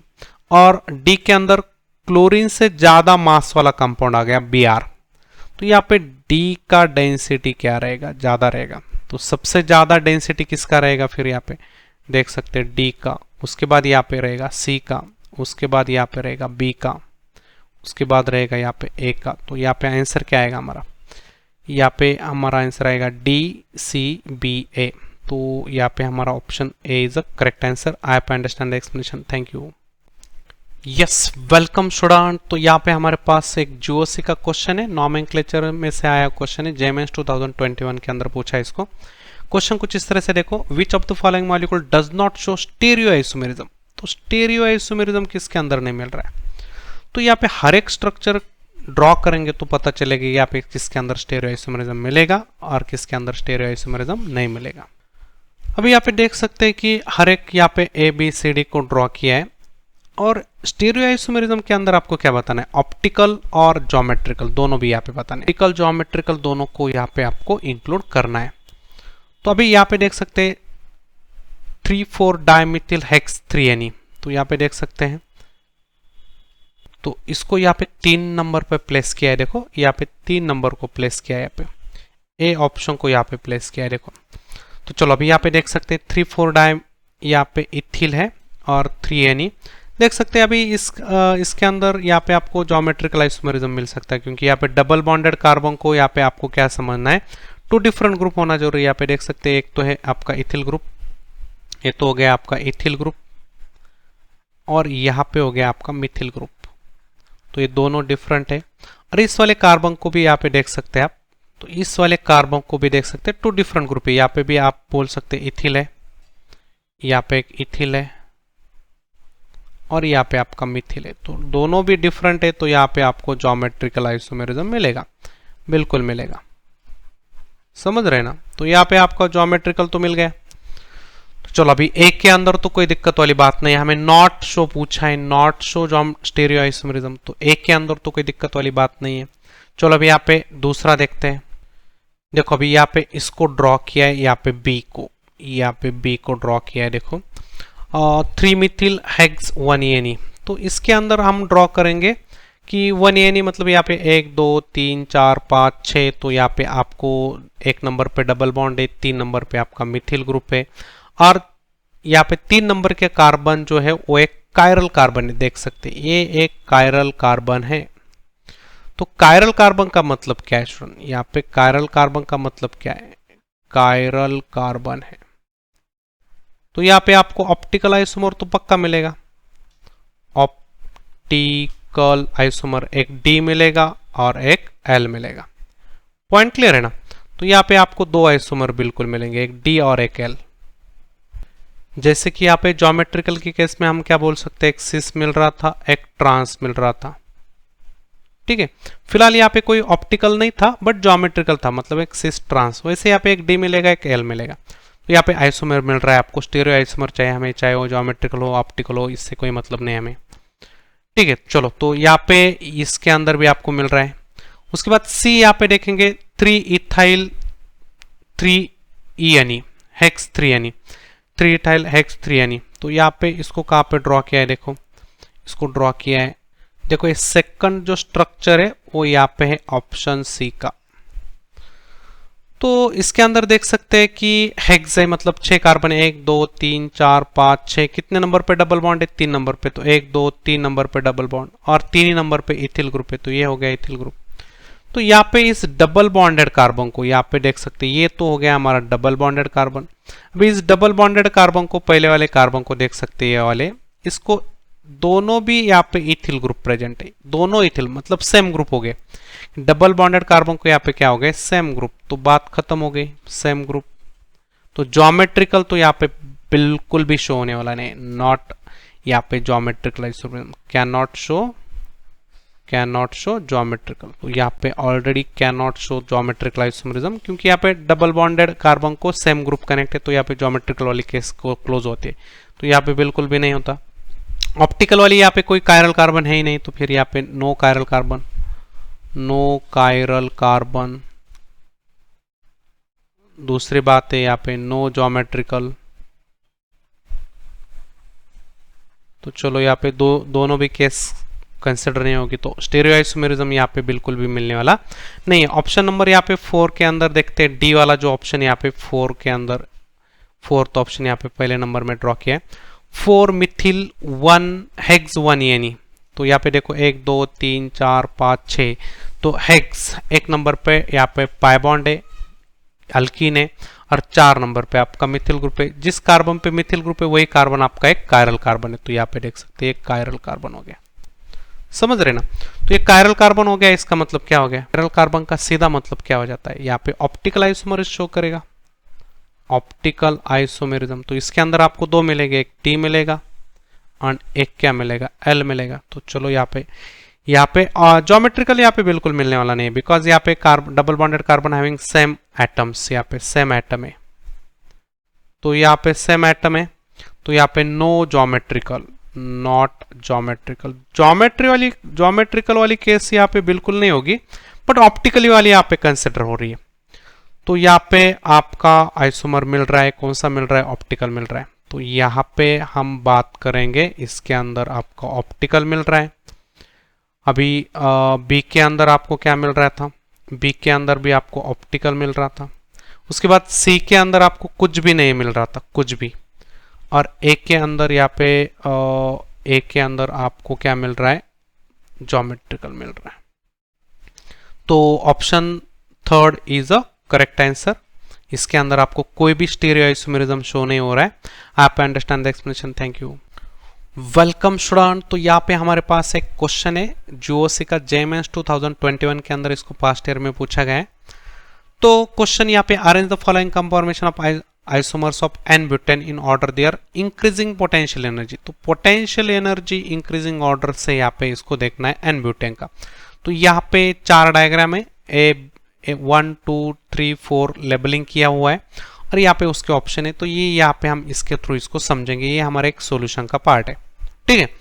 तो चलो अभी यहाँ पे N-butane को समझते हैं। सबसे पहले कि N-butane का जो स्ट्रक्चर है CH3 CH2 CH2 CH3, तो इसके अंदर हमारा जो 2 नंबर का कार्बन और 3 नंबर का कार्बन, 2 नंबर का कार्बन यहाँ पे देखो, तो 2 नंबर के कार्बन को यहाँ पे 2 हाइड्रोजन है, यहाँ पे देख सकते हैं 2 हाइड्रोजन, और एक मिथिल ग्रुप है, ये ऊपर देख सकते हैं। और इसके पीछे वाला जो कार्बन एक सर्कल से ड्रॉ किया हुआ है देखो, और उसको भी, इस कार्बन को 2 हाइड्रोजन यहाँ पे देख सकते हैं, 2 हाइड्रोजन, और उसको भी यहाँ पे एक CH3, तो ये CH3।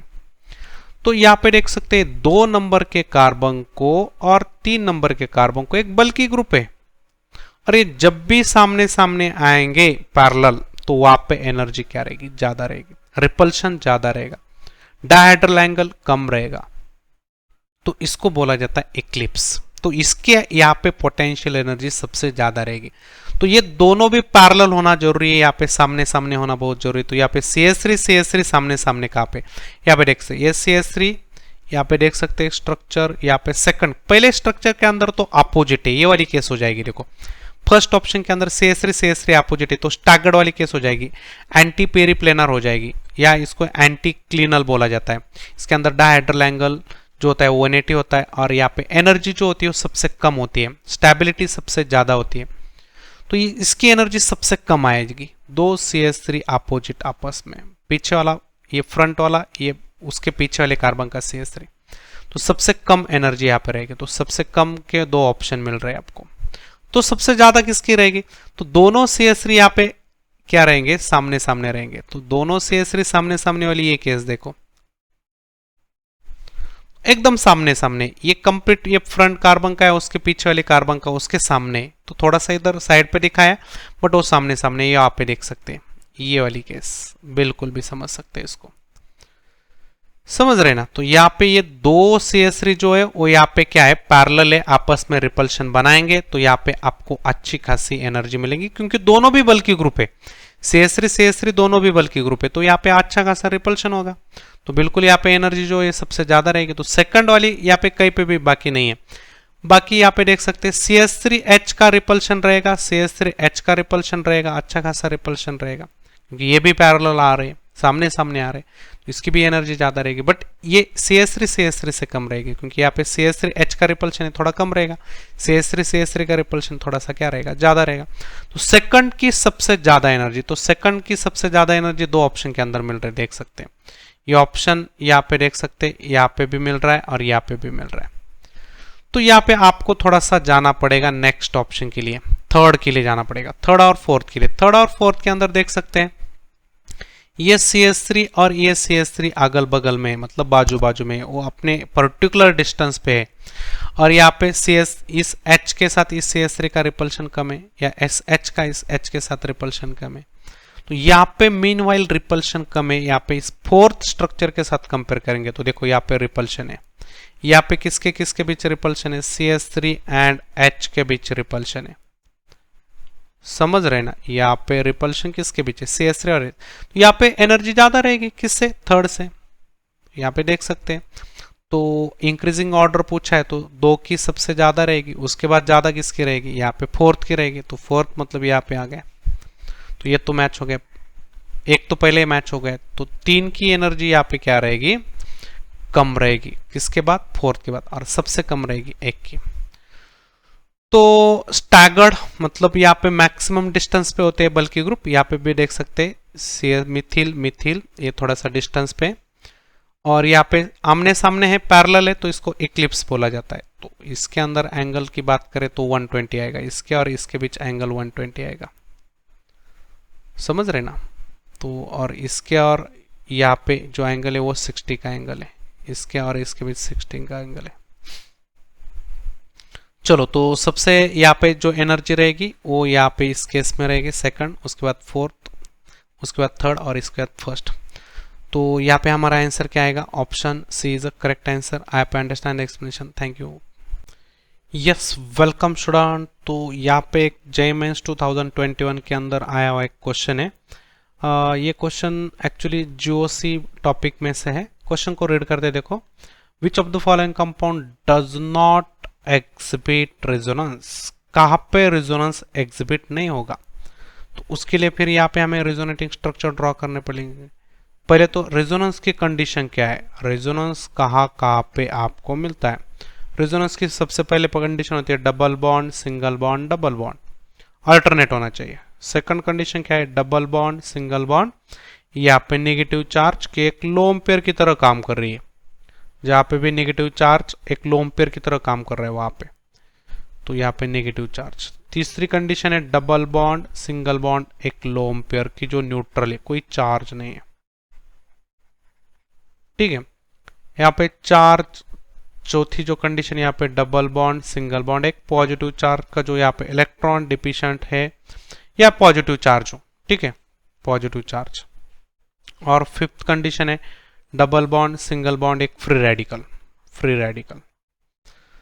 तो ये 5 कंडीशन है। यहाँ पे देखते हैं कि ए ऑप्शन के अंदर क्या क्या आ रहा है। देखो ए ऑप्शन के अंदर यहाँ पे रेजोनेंस आ रहा है कि चेक करेंगे CH3 CH2 O CH double bond CH2।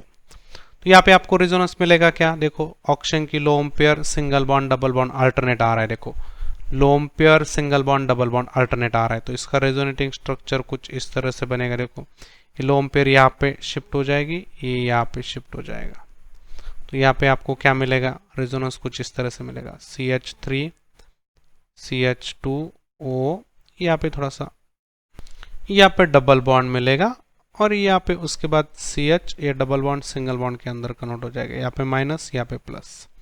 तो ये हो गया पहला रेजोनेंस। तो इसके अंदर रेजोनेंस मिल रहा है, एक के अंदर कोई दिक्कत वाली बात नहीं है, यहाँ पे रेजोनेंस मिलेगा।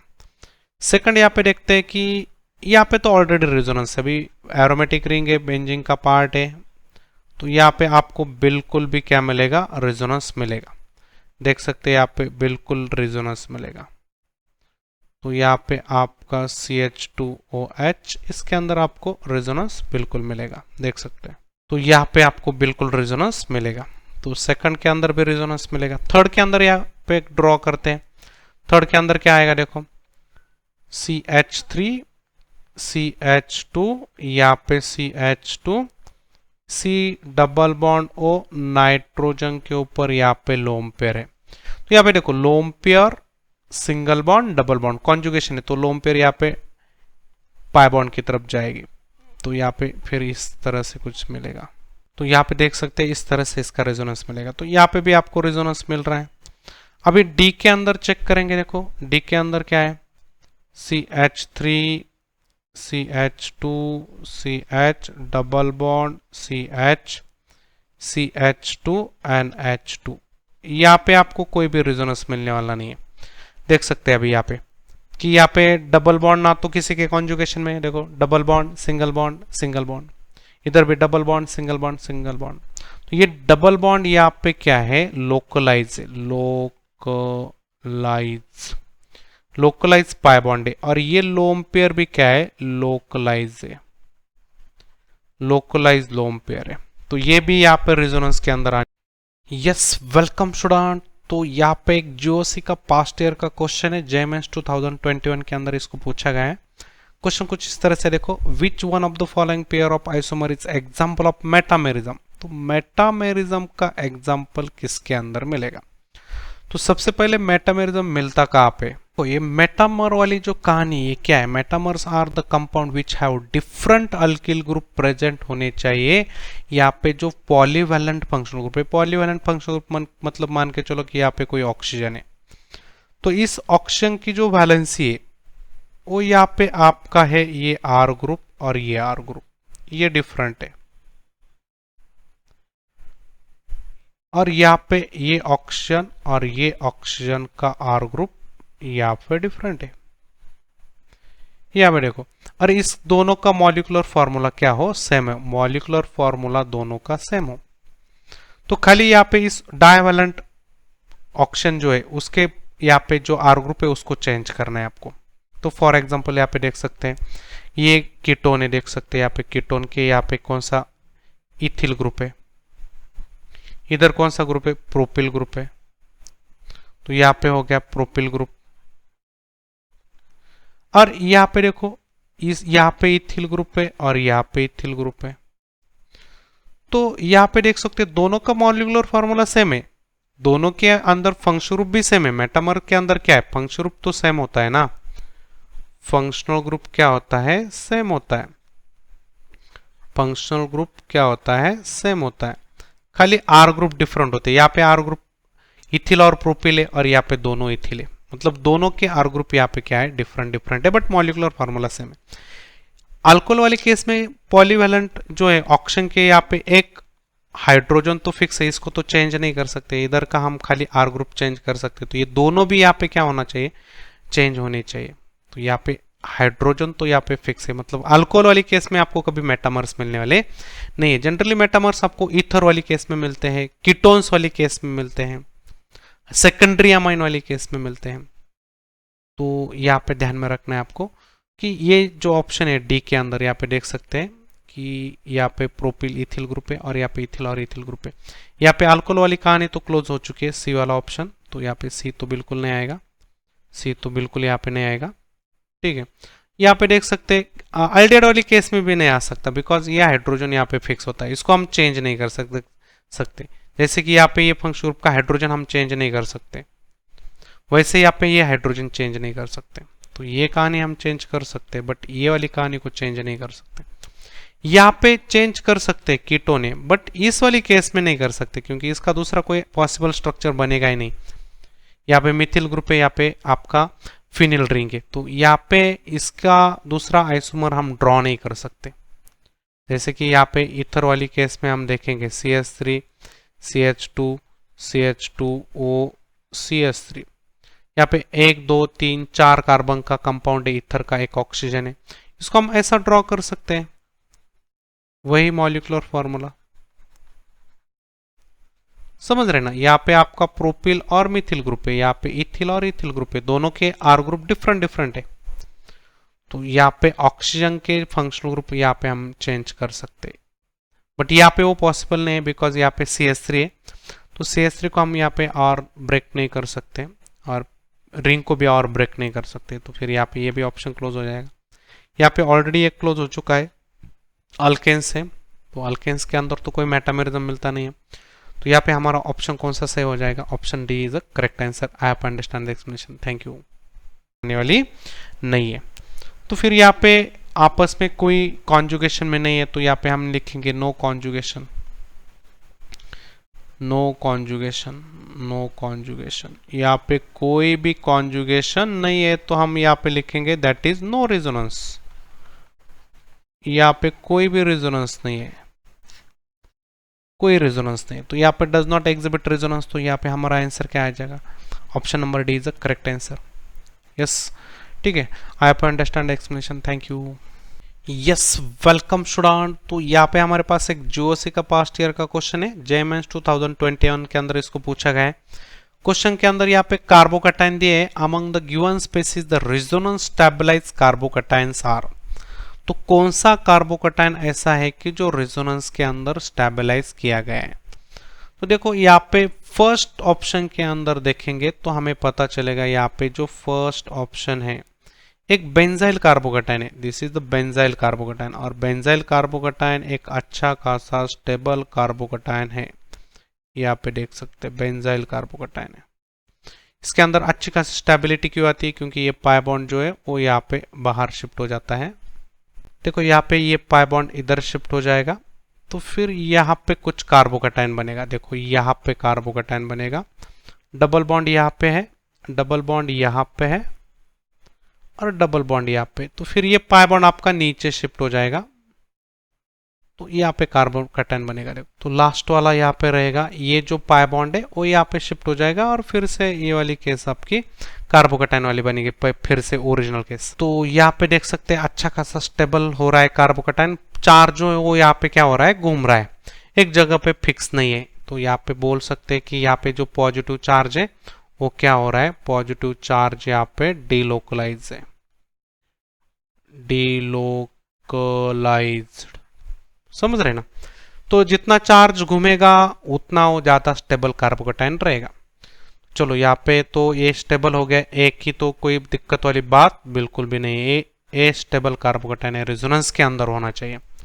ठीक है, सेकंड यहाँ पे देखते हैं। देखो सेकंड वाली केस में क्या है, देखो सेकंड वाली केस में मतलब बी वाली केस में, बी वाली केस में क्या है, positive charge single bond double bond resonance के अंदर है, तो बिल्कुल ये पाई बॉन्ड कहाँ पे जाएगा, इलेक्ट्रॉन डिफिशिएंट की तरफ जाएगा। तो यहाँ पे देख सकते हैं कि ये पाई बॉन्ड जाएगा इलेक्ट्रॉन डिफिशिएंट मतलब कार्बोकटाइन के अंदर, प्राइमरी कार्बोकटाइन का कन्वर्जन किसके अंदर हो जाएगा, सेकेंडरी कार्बोकटाइन के अंदर हो जाएगा। तो यहाँ पे आपको ये जो स्ट्रक्चर है वो कुछ इस तरह से मिलेगा। देखो यहाँ पे आपका बनेगा कार्बोकटाइन, समझ रहे ना, तो यहाँ पे आपका डबल बॉन्ड बनेगा और यहाँ पे आपका पॉजिटिव चार्ज बनेगा। तो ये पॉजिटिव चार्ज जो है वो घूमता रहेगा, यहाँ पे ये पॉजिटिव चार्ज यहाँ पे क्या हो रहेगा, एक जगह पे फिक्स नहीं है, ऐसा घूमता रहेगा। तो यहाँ पे भी आप देख सकते हैं कि पॉजिटिव चार्ज क्या हो रहा है, घूम रहा है। यहाँ पे पॉजिटिव चार्ज जो है यहाँ पे डिलोकलाइज है, डिलोकलाइज। पॉइंट क्लियर है। तो ए और बी के अंदर तो कोई दिक्कत वाली बात नहीं है, यहाँ पे अच्छा खासा स्टेबल। सी के अंदर एक बार चेक करेंगे, देखो सी के अंदर क्या है, यहाँ पे पॉजिटिव चार्ज सिंगल बॉन्ड, तो कॉन्जुगेशन टूट रहा है देखो इस डबल बॉन्ड के साथ, positive charge single bond single bond single bond, तो इसका कोई कॉन्जुगेशन नहीं है यहाँ पे, तो इसका यहाँ पे नो रेजोनेंस, नॉट पॉसिबल। सी का कोई रेजोनेंस यहाँ पे पॉसिबल बिल्कुल नहीं है। और डी के लिए जाएंगे तो double bond single bond double bond, तो यहाँ पे रेजोनेंस इसका तो इसके साथ कोई कॉन्जुगेशन है। और इस डबल बॉन्ड का देखो यहाँ पे डबल बॉन्ड सिंगल बॉन्ड, तो इस डबल बॉन्ड का भी कोई कॉन्जुगेशन नहीं, इस पॉजिटिव चार्ज का भी कोई कॉन्जुगेशन है, पॉजिटिव चार्ज यहाँ पे सिग्मा बॉन्ड, यहाँ पे फिर से सिग्मा बॉन्ड, तो यहाँ पे कोई कॉन्जुगेशन नहीं, तो यहाँ पे भी हम क्या लिखेंगे, यहाँ पे कोई कॉन्जुगेशन नहीं है, तो नो एनी कॉन्जुगेशन। तो कॉन्जुगेशन मतलब यहाँ पे एक आपके रेजोनेंस वाली कंडीशन है, तो रेजोनेंस बोल सकते हैं इसको, ठीक है। तो सी और डी के अंदर तो कोई कॉन्जुगेशन है ही नहीं, तो बच्चा हमारा खाली ए और बी के अंदर, दोनों के अंदर रेजोनेंस है, तो यहाँ पे ए और बी वाला कोई ऑप्शन दिख रहा है क्या, देखो ए और एंड बी ओनली, तो यहाँ पे आपको ऑप्शन सी के अंदर आंसर दिखाई दे रहा है। तो I hope understand explanation, thank you. Yes, welcome student. तो यहाँ पे हमारे पास एक जीओसी का क्वेश्चन है, जेमेंस 2021 के अंदर इसको पूछा गया है। देखो given below are the two statement 1 C2H5OH and AgCN both generate nucleophiles, दोनों भी न्यूक्लियोफाइल्स है। तो इसको एक रिएक्शन से समझेंगे तो थोड़ा सा बढ़िया समझ में आएगा। देखो यहाँ पे हमारे पास एक CH3 और यहाँ पे Cl प्लस, यहाँ पे आप देख सकते हैं CH3 CH2, यहाँ पे OH, और यहाँ पे इनकी रिएक्शन हो जाती है। अभी इस अल्कोहल, ये जो है आप अल्कोहल, इसकी रिएक्शन सोडियम के साथ जब हो जाती है तो फिर यहाँ पे आपका एक न्यूक्लियोफाइल ही बनता है, देखो O- और यहाँ पे Na। तो ये एक न्यूक्लियोफाइल का ही काम करता है, ये इसकी रिएक्शन जब इस अल्किल हलाइड के साथ हो जाती है तो यहाँ पे देख सकते हैं आपका CH3 और यहाँ पे O इस कार्बन को कनेक्ट हो जाता है। तो यहाँ पे देखो ये O इस कार्बन को कनेक्ट होगा और यहाँ पे CH2, यहाँ पे आपका CH3, इसका मतलब अल्कोहल का ये पार्ट जो है वो एक कार्बन को कनेक्ट हो रहा है, तो ये एक न्यूक्लियोफाइल हो गया ना। तो देखो ये तो हो गया प्रूव न्यूक्लियोफाइल है। तो C2H5 कार्बन पे अटैक कर रहा है, इसका ऑक्सीजन की जो लोन पेयर है वो कार्बन पे सीधा अटैक करेगी। यहाँ पे देखो ये कार्बन पे अटैक कर दिया, तो पहले तो ये सोडियम के साथ रिएक्शन करेगा ताकि ये हाइड्रोजन यहाँ पे निकल जाएगा, तो ये ऑब्वियसली ये इस कार्बन के ऊपर अटैक करेगा, तो ये आपको ईथर मिल रहा है, आपको समझ रहे हैं ना। अभी अल्कोहल वाली कहानी फिनिश।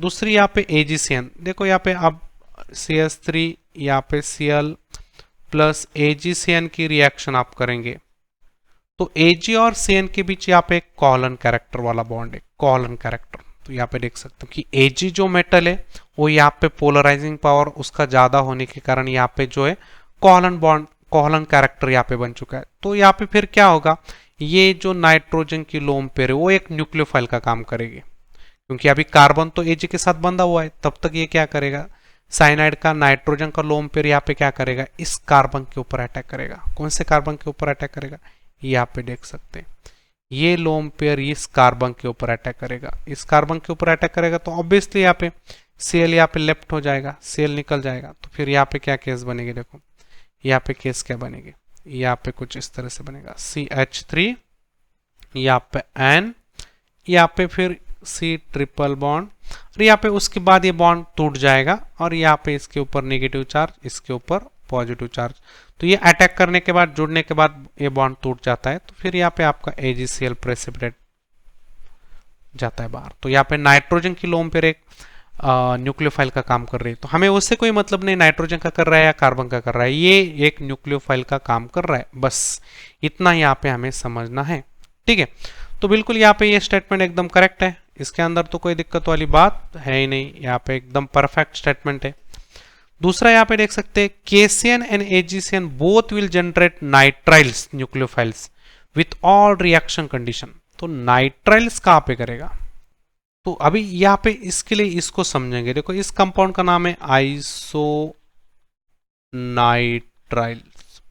आइसोनाइट्राइल, क्योंकि यहाँ पे नाइट्रोजन जो है यहाँ पे नाइट्रोजन लोन पेयर डोनर है, लोन पेयर डोनर है, नाइट्रोजन लोन पेयर डोनर है, इसलिए यहाँ पे हम नाइट्राइल बोले, आइसोनाइट्राइल बोले। और केसिंग के अंदर यहाँ पे क्या होता है कि यहाँ पे यही रिएक्शन आप करेंगे KCN के साथ, तो K और CN इनके बीच एक कौन सा बॉन्ड है, यहाँ पे देख सकते हैं एक आयनिक बॉन्ड है, अच्छा खासा आयनिक कैरेक्टर वाला बॉन्ड है। तो इनके बीच बात करें तो कौन सा कैरेक्टर ज्यादा है, आयनिक कैरेक्टर ज्यादा है। तो आयनिक कैरेक्टर ज्यादा है तो ऑब्वियसली यहाँ पे ये जो है कार्बन का लोन पेयर जो है सेपरेट हो जाएगा, K+CN-। तो कार्बन के ऊपर की लोन पेयर थोड़ा सा रिएक्टिव होती है क्योंकि कार्बन लेस इलेक्ट्रोनेगेटिव होता है, तो लोन पेयर उस वहां पे उस कार्बन के ऊपर होल्ड नहीं हो पाती, तो फिर यहाँ पे क्या हो जाता है, वो होल्ड नहीं हो पाती, इसलिए यहाँ पे वो क्या करता है, इस कार्बन के ऊपर अटैक करता है, इस कार्बन के ऊपर अटैक करता है। तो यहाँ पे Cl आपका क्या हो जाएगा, निकल जाएगा और ये कार्बन को कनेक्ट हो जाएगा। तो यहाँ पे कुछ केस इस तरह से दिखेगी, देखो यहाँ पे केस कुछ इस तरह से दिखेगी, CH3 और यहाँ पे C और यहाँ पे ट्रिपल बॉन्ड है। तो ये हो गए आपकी यहाँ पे नाइट्राइल वाली केस हो गई, साइनाइड बोलते हैं इसको, नाइट्राइल। ऊपर की आइसोसाइनाइड बोल सकते हैं, आइसोसाइनाइड, और नीचे आप बोल सकते हैं साइनाइड। तो यहाँ पे दोनों सेम है ऐसा तो बिल्कुल नहीं, न्यूक्लियोफाइल है दोनों भी, AgCN भी न्यूक्लियोफाइल है, KCN भी न्यूक्लियोफाइल है, बट ऊपर का AgCN नाइट्रोजन न्यूक्लियोफाइल एक्ट कर रहा है, नीचे वाले रिएक्शन में कार्बन न्यूक्लियोफाइल एक्ट कर रहा है। तो यहाँ पे बोल रहे क्या, KCN and AgCN both will generate nitrile nucleophile, nitrile नहीं, एक के अंदर एक क्या है, आइसोनाइट्राइल है, तो दूसरे के अंदर क्या है, नाइट्राइल है। नाइट्राइल कब एक्ट करेगा, जब यहाँ पे कार्बन की लोन पेयर, कार्बन की लोन पेयर, कार्बन के पास भी लोन पेयर है, यहाँ पे CN- है ना, तो कार्बन के पास भी लोन पेयर है। तो सेकंड स्टेटमेंट तो यहाँ पे बिल्कुल रॉन्ग रहेगा, तो ये स्टेटमेंट रहेगा रॉन्ग। तो फिर यहाँ पे हमारा आंसर क्या बनेगा, देखो स्टेटमेंट 1 इज फॉल्स, तो बिल्कुल नहीं, स्टेटमेंट 1 तो करेक्ट है। Both statement first and second are true, बिल्कुल भी नहीं है। यहाँ पे both statement first and second false, बिल्कुल भी नहीं है। Statement 1 is true but statement second is false, तो परफेक्ट आंसर यहाँ पे option D is a correct answer. I have understand explanation, thank you. Yes, welcome student. तो यहाँ पे हमारे पास एक GOC का पास्ट ईयर का क्वेश्चन है, JMANS 2021 के अंदर आया हुआ क्वेश्चन है। क्वेश्चन देखते क्या है, हमारे पास एक स्ट्रक्चर दिया है इन द फॉलोइंग मॉलिक्यूल, एक मॉलिक्यूल दिया है और हाइब्रिडाइजेशन पूछा है किसका, कार्बन का। यहाँ पे लेबल किया है कार्बन को ABC करके, तो लेबल किए हुए कार्बन का आपको क्या निकालना है, हाइब्रिडाइजेशन निकालना है। चलो यहाँ पे देखते हैं, यहाँ पे CH3, तो कार्बन के यहाँ पे जो है वो सब के सब चारों बॉन्ड जो है सिग्मा है, यहाँ पे देख सकते हैं। CH3 मतलब यहाँ पे 3 कार्बन है, यहाँ पे 3 हाइड्रोजन है, सॉरी तीनों भी यहाँ पे सिग्मा बॉन्डेड है, और यहाँ पे चौथा बॉन्ड भी एक सिग्मा है। उसके बाद यहाँ पे हाइड्रोजन है, तो इसका तो पता चल गया, ये हो गया आपका क्या, sp3, ये हो गया आपका sp3।